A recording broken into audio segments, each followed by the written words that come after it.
Quand les gens se sont réunis à Bruxelles, où les Bruno Le Maire parlaient de la guerre totale, la guerre économique contre la Russie, ils pensaient qu'ils étaient trop forts. Ils ont été éduqués comme ça dans ce mensonge-là, de la force virtuelle de l'Occident. L'Occident qui dépend des gens, mais l'Occident qui pense que il est très fort, il peut décider des choses. Cet Occident-là s'est trompé. Cet Occident-là a fait de l'autodestruction. C'est cet Occident-là qui pensait que c'était facile de manipuler tout le monde tout le temps, se retrouve aujourd'hui pratiquement seul. Oui, le monde entier ne compte pas seulement 31 pays. Voilà la difficulté dans laquelle ils sont. Ils n'ont pas un sous-sol riche, ils n'ont pas de matières premières, ils achètent tout et ils ont colonisé les gens, ils ont créé des empires, ils ont spolié les gens, ils ont endetté les pays, ils ont créé des monnaies qui ne sont pas basées sur n'importe quoi, sur rien, je veux dire. Et c'est cet Occident-là qui pensait pouvoir détruire l'économie de la Russie. Et Poutine avait dit, c'est pratiquement impossible d'isoler la Russie. C'est pratiquement impossible de faire fonctionner l'embargo contre la Russie. Le reste du monde fait les affaires avec la Russie. Le reste du monde est avec la Russie. Donc la Russie a diversifié ses chaînes d'approvisionnement, les chaînes pour pouvoir livrer ses matériels, vendre tout ce qui vient de la Russie aujourd'hui. Ils fabriquent des voitures qui vont vendre dans les pays, dans le monde, le hardware militaire et autres. Vous avez vu cette fusée que la Russie a lancée? Ça fait très mal aux Occidents. À l'Occident, je vais dire, ça fait très mal à l'Occident. Ça fait très mal aux Occidentaux. Parce qu'ils ont pensé que la Russie ne pouvait rien faire. Vous savez, il y a 40 et quelque chose d'années que la Russie avait envoyé une fusée à la Lune. Ils envoient une fusée à la Lune pour vous dire la conquête spatiale, nous sommes là, on était là depuis. Et les Américains nous ont menti avec un homme qu'ils ont envoyé à la Lune. Alors que c'est des trucs qu'on a tourné à Hollywood. Aujourd'hui, ils n'arrivent pas à le faire. Comment ils avaient réussi à l'époque et aujourd'hui, ils n'arrivent pas à le faire. Et on avait pompé les oreilles des enfants. Neil Armstrong, c'était le premier Américain d'aller déposer les pieds sur la Lune. Gros mensonge. Et on voit aujourd'hui que la Russie a envoyé cette fusée qui a réussi. Parce que les Occidentaux se disent, ben, ça va exploser, ils vont parler de ça. Ils ne parlent plus de ça parce que ils ne veulent pas censer la Russie. Malheureusement pour eux, la Russie n'a pas besoin de l'approbation ni de l'appréciation. La Russie a ses médias, le monde entier communique sur cette affaire et le monde entier n'est pas l'Europe. Le monde entier n'est pas les États-Unis. Il faut qu'ils se réveillent, ils sortent de leur sommeil profond. Et on a parlé des vagues, on a parlé ils ont parlé de beaucoup de choses, les amis. Toutes ces choses-là, ils ont parlé. Ils ont parlé de beaucoup de choses. And they saw themselves as superpowers, as people who can dictate and control the whole world. They did that before, but today it's not possible. Times and things have evolved. People are evolving in the way they see things, in the way they analyze things. So everybody want to fight for its own sovereignty. All the countries want to fight for their sovereignty. So there is no turning back. There's no turning back. And Russia today is helping most of the African countries to liberate themselves from this mental slavery, liberate themselves from this imperialism. That is what we're doing in Africa. Et aujourd'hui, sur le plateau, le ton a changé, les amis. Le ton a changé en Occident aujourd'hui. La Russie, on a pensé qu'on devait les sanctionner, ça devait faire telle chose, ça devait faire... Alors, c'est vous, regardez en France. Le carburant est devenu plus cher. Les factures augmentent tous les jours. C'est difficile, très difficile. Les gens qui voulaient tuer l'économie russe, se sont auto-détruits. Les amis, je vous suggère de regarder cet autre élément. C'est sur la chaîne des propagandes qui est en train de se retourner peu à peu contre les Ukrainiens et en train de dire la vérité parce qu'ils ont vu que le mensonge là ne prospère pas ou ne prospère plus. Let's watch. La Russie, finalement, tourne largement ses sanctions et a trouvé d'autres marchés. Les Chinois commercent avec eux, les Indiens commercent avec eux, une partie des BRICS également. Enfin, il n'y a pas que nous dans le monde. La nuit dernière, ils ont envoyé une fusée sur la Lune. Et qu'ils savent faire, accessoirement. Ils savent lancer des fusées et elles retombent pas. Il n'y a pas de problème. Alors, certes, leur budget de recherche spatiale, c'est 5 milliards de dollars. La NASA, elle seule, c'est 25 milliards, etc. Ok. Mais comment percevoir cet envoi de fusée vers la Lune, alors qu'ils sont en pleine guerre avec l'Ukraine, alors qu'ils ont des problèmes de fin de mois monstrueux, budgétaires, etc. C'est aussi, si on revient à votre premier propos, l'image de la grandeur de la Russie, etc. Il faut montrer qu'ils sont encore présents dans ce domaine aussi, et qu'ils savent faire, accessoirement. Ils savent lancer des fusées, elles retombent pas, il n'y a pas de problème. Tout à fait, c'est effectivement un affichage de puissance, en sachant que la recherche spatiale fait l'objet désormais de programmes dans un nombre croissant de pays. Vous c'était évoqué dans votre sujet tout à l'heure, je crois, l'Inde a aussi lancé une mission vers la Lune il y a a quelques semaines. Donc c'est une manière pour la Russie de continuer à exister dans ce domaine, dont on se souvient qu'il a été pendant la guerre froide un domaine d'affrontement symbolique très fort, et que l'URSS avait été à l'époque le premier pays à pouvoir envoyer des êtres vivants dans l'espace avant que les États-Unis y parviennent. La chienne Laika. Voilà, la chienne Laika, puis Gagarine, etc. C'est aujourd'hui une manière de réaffirmer cette puissance, sachant aussi que la recherche spatiale était l'un des domaines qui, depuis la fin de la guerre froide, avait au contraire fait l'objet d'une très grande coopération entre la Russie et les pays occidentaux. L'un des symboles de cette coopération, c'est évidemment la Station spatiale internationale, dont la Russie a annoncé qu'elle se retirerait. Et donc aujourd'hui, envoyer cette fusée vers la Lune, c'est aussi une manière pour la Russie de dire « nous pouvons parvenir à ces résultats sans passer par la coopération avec les pays occidentaux ». D'accord. Marie Dumoulin, avant de parler du Niger pendant quelques minutes, j'ai encore une question à vous poser sur Wagner. Où en sommes-nous exactement? Est-ce que vous savez, bien évidemment? Et surtout, où en sont les rapports entre Prigojine et Poutine? Parce que suite au crypto coup d'État d'il y a quelques semaines, moi je me suis dit, bon, le FSB va lui tirer une balle dans la tête et puis l'affaire sera réglée. Or pas du tout. Il a été au sommet de Saint-Pétersbourg, on le voit parader, il est toujours sur Telegram, etc., etc. Ces hommes sont plus ou moins en Biélorussie ou plus ou moins ailleurs, on sait pas.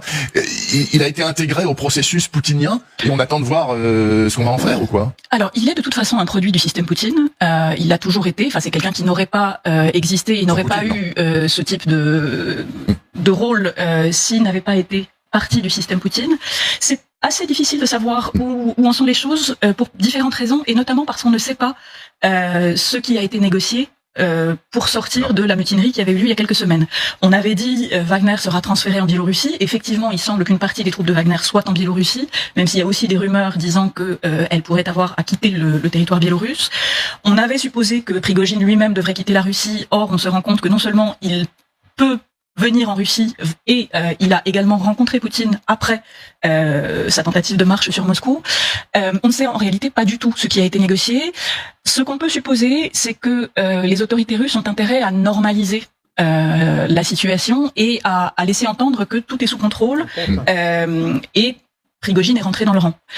Et donc, d'une certaine manière, afficher le fait qu'il peut revenir en Russie, qu'il peut rencontrer le président Poutine, c'est une manière de dire circuler, il n'y a rien à voir. Tout est encore sous contrôle, il a réaffirmé sa loyauté envers Poutine, et donc tout va bien. Ça n'exclut pas par ailleurs qu'il puisse y avoir dans les semaines ou les mois qui viennent une reprise en main de Wagner dans sa partie, enfin voilà, de Wagner en tant que tel, c'est-à-dire la partie paramilitaire de l'organisation de Prigojine. On sait que Prigojine a aussi eu dans les derniers jours et les dernières semaines de nouveaux contrats sur la partie alimentaire qui était son au départ c'est un restaurateur, oui, tout à fait. Voilà, il travaille dans la restauration puis la restauration collective. Donc voilà, on peut supposer qu'il y aura tentative de reprise de contrôle de cette partie paramilitaire, peut-être, mais ça n'est pas évident. Et par ailleurs, moi, si j'étais Prigojine, je me ferais quand même du souci pour ma sécurité personnelle.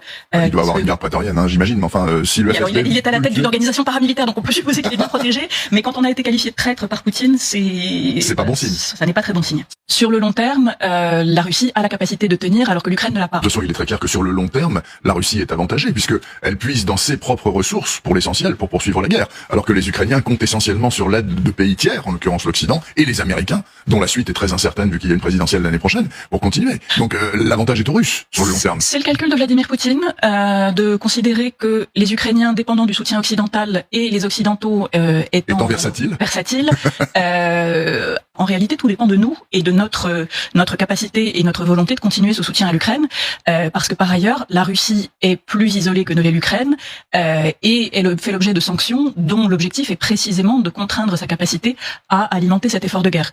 Donc, sur le long terme, les calculs dépendent en réalité de notre capacité à poursuivre et éventuellement augmenter notre soutien à l'Ukraine, et de notre capacité aussi à faire en sorte que les sanctions soient effectivement mises en œuvre d'une manière qui pèse sur l'économie de la Russie. Très honnêtement, je me pose des questions sur l'efficacité de ces sanctions. Je dis pas qu'il faut pas les mettre en place, mais je lis partout des papiers bien documentés disant que la Russie finalement tourne largement ses sanctions et a trouvé d'autres marchés. Les Chinois commercent avec eux, les Indiens commercent avec eux, une partie des BRICS également. Il n'y a pas que nous dans le monde. Alors je dis pas qu'ils ont récupéré 100% de ce qu'ils nous vendaient et qu'ils vendent 100% ailleurs, mais ils n'ont pas tout perdu. Loin de là. Non, mais alors l'objectif des sanctions, il était double. Il y a d'une part un objectif politique d'affichage de notre condamnation des actions russes en Ukraine. Oui. Et de ce point de vue-là, on a un dispositif de sanctions qui va beaucoup plus loin que ce qui avait jamais été fait en la matière. Donc le signal est quand même fort. Même contre Lyon. L'autre objectif, il n'était pas de mettre à terre l'économie de la Russie en général. Il est de limiter les exportations d'un certain nombre d'éléments technologiques importants pour la production militaro-industrielle et de limiter les revenus de la Russie dans un certain nombre de domaines. Il est vrai que jusqu'à présent, la Russie est parvenue à contourner ces sanctions ou à trouver de nouveaux marchés.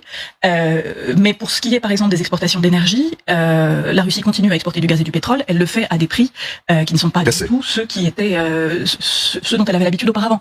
Donc oui, elle continue à tirer des revenus de ses exportations, mais elle en tire moins.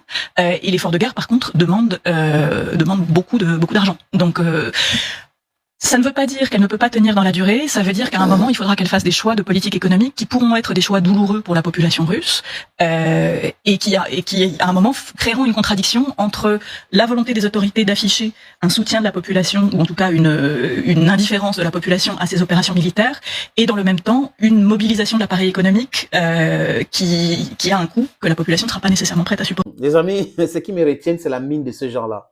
Ils sont dépassés par les événements. Leur propre narratif ne passe plus. Et ils sont affaiblis aujourd'hui. Ils voient que le monde entier ne les suit pas. Ils ont des difficultés partout.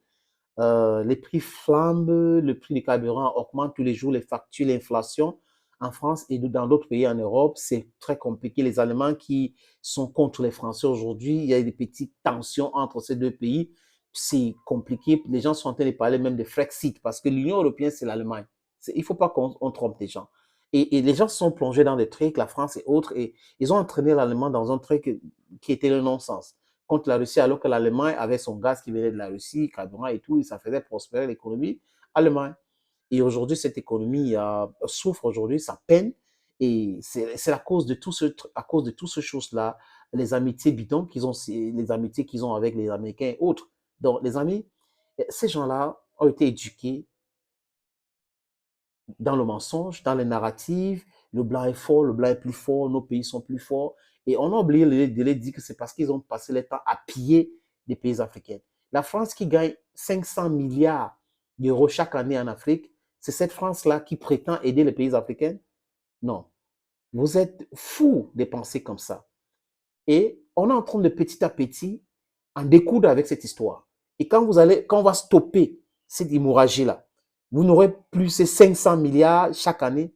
Vous allez travailler comme d'autres pays en Europe pour pouvoir manger. C'est de ça qu'il est question. Cette élite corrompue-là, qui est en train de pousser le peuple français dans ces difficultés. Macron lui-même, s'il n'avait pas changé l'état-major, nommé les gens, je suis sûr qu'il devait avoir un coup d'état même en France. C'est possible.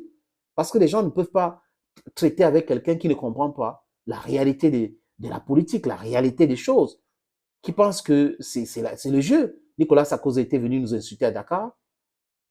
Il a failli tuer Gbagbo, heureusement. Il a tué Gaddafi. Et Macron est venu humilier Kaboré en Afrique. Et vous pensez que nous allons aller comme ça. Vous avez seulement vos yeux pour pleurer. Ce n'est pas nous votre problème, c'est vous-même votre propre problème. Je m'adresse là à l'élite occidentale, corrompue. Bye bye, dear friends. Next time on the same platform.